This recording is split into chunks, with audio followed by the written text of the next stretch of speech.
သူအကြောင်းပြောရင်အကောင်တကားထက်ဘူးလူတိုင်းလဲဆွဲတာသူ့ကို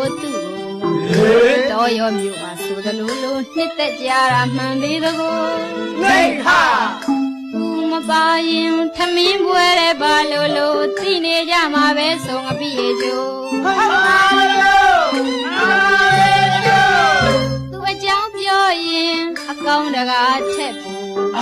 လူတိုင်းလဲဆွဲတာသူ့ကိုတော်ရောမြို့မှာဆိုသလိုလိုနှစ်သက်ကြတာမှန်ပြီသကို နေဟာ သူမပါရင်ထမင်းပွဲတဲ့ဘာလို့